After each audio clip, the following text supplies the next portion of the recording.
We're now more than a week into the ongoing Israel-Hamas conflict, and with each passing day, there are no indications of peace ensuing anytime soon. This as the offensive continues on both sides and by both sides. In the latest, Israeli Prime Minister Benjamin Netanyahu has said that their retaliation is just a quote-unquote beginning in the long fight against Hamas. Meanwhile, human suffering continues and the death toll keeps on rising. So far, over 1,900 Palestinians have lost their lives and at least 1,300 Israelis have been killed. Thousands of people are now fleeing from northern Gaza to the south as they face an Israeli deadline for evacuating the area before an expected ground offensive against Hamas. More than 1 million Gazans were ordered to relocate within 24 hours on Friday. United Nations says it is horrified by this Israeli demand and it is essential for the Israeli authorities to protect all civilians. On the other hand, Israeli strikes continue to pound Gaza. Israeli Defense Forces have shared footage. It shows their continued strikes on the alleged Hamas targets in Gaza. And they have also released another footage which shows rockets being launched from Gaza towards Israel. The IDF, or the Israel Defense Forces, has also shared that they have attacked a Hezbollah target in southern Lebanon just hours ago. Meanwhile, a Reuters news videographer has been killed in southern Lebanon. The incident took place when missiles fired from the direction of Israel struck him. Israel's envoy to the United Nations has said the country will investigate what caused the journalist's death. New videos have also emerged showing the gruesome attacks Hamas mounted last Saturday that triggered the war. A Hamas recorded video shows militants at the site of the Nova music festival in Israel's Rhine.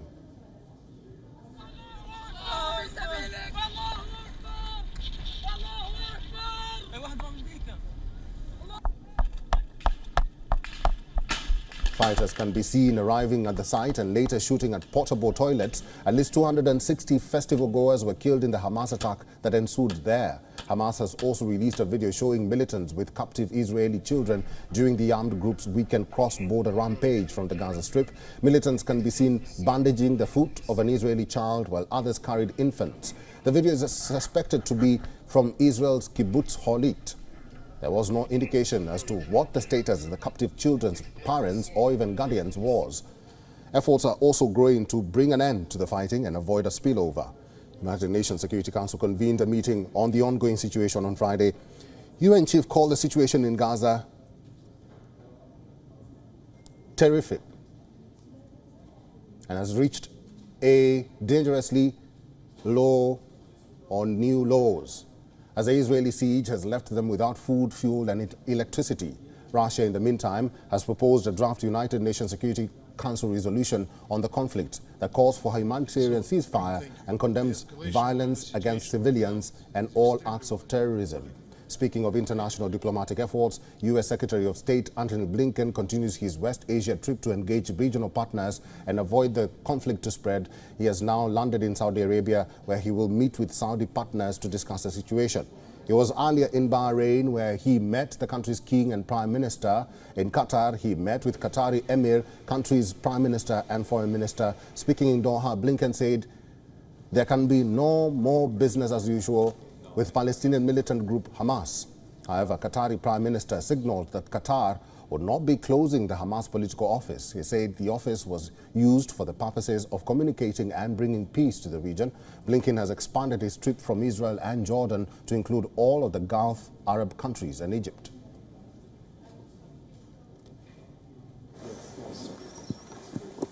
Thank you.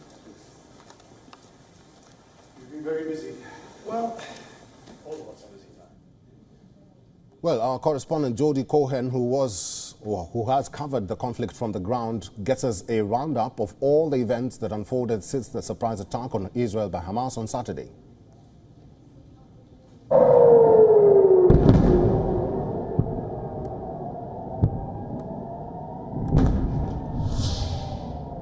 Day 1. It's Shabbat, the Jewish day of rest, and Simchat Torah, one of the holiest days in the year, a time of festivities in Israel.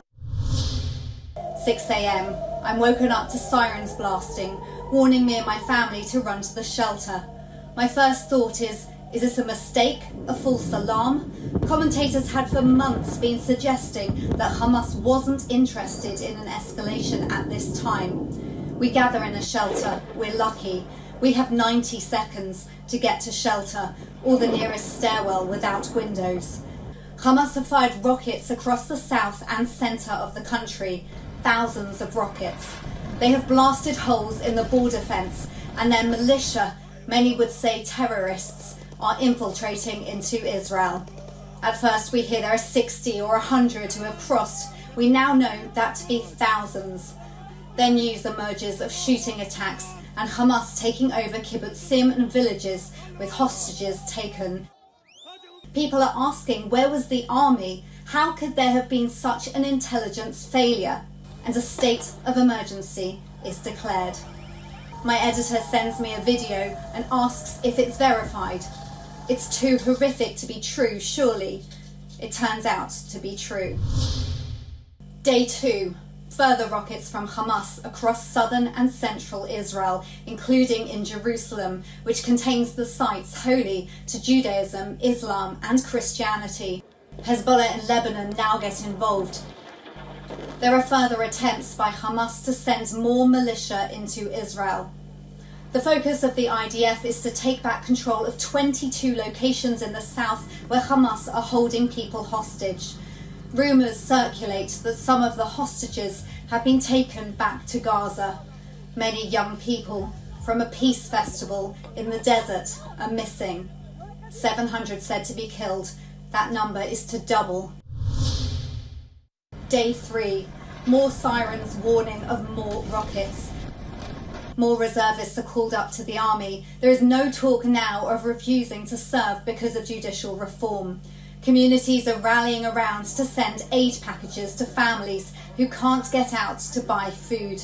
There are reports of 130 hostages taken by Hamas, mostly Israelis, but also people from 30 other countries. Day 4. People are asked to volunteer to dig graves. There are repeated supportive statements from US President Biden and Indian Prime Minister Modi. The US, UK, Germany, France and Italy issue a statement condemning Hamas, quote, for their appalling acts of terrorism.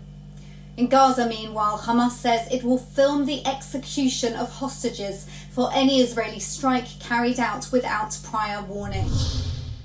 Day 5. As the fighting with Hamas militia within Israel ends, the horror is unfolding.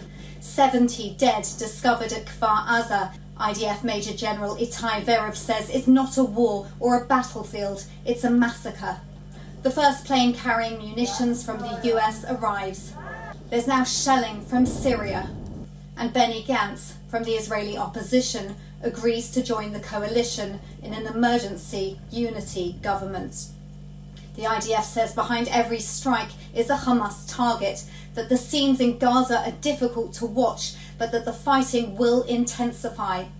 260,000 Palestinian civilians leave their homes to seek shelters in places like schools. They say there's nowhere to go. Day 6. Defence Minister Gallant shows uncensored video of Hamas's atrocities to NATO defence ministers. US Secretary of State Antony Blinken arrives in Israel and says he comes with a clear message that the US has Israel's back. He says Israel has an obligation to defend itself.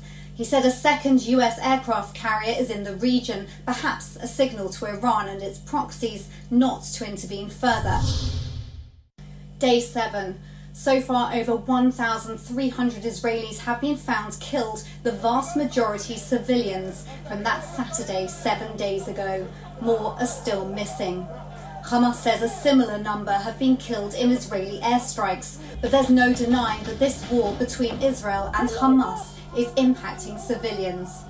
So far, the Israel Air Force has dropped roughly 6,000 bombs. Areas of the Gaza Strip have been flattened.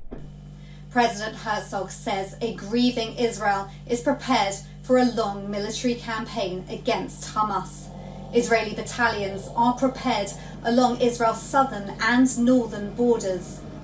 It's 1 week since Hamas's surprise attack, and the question on people's minds is, when will this all end? This is Jodie Cohen for WION World is One. WION is now available in your country. Download the app now and get all the news on the move.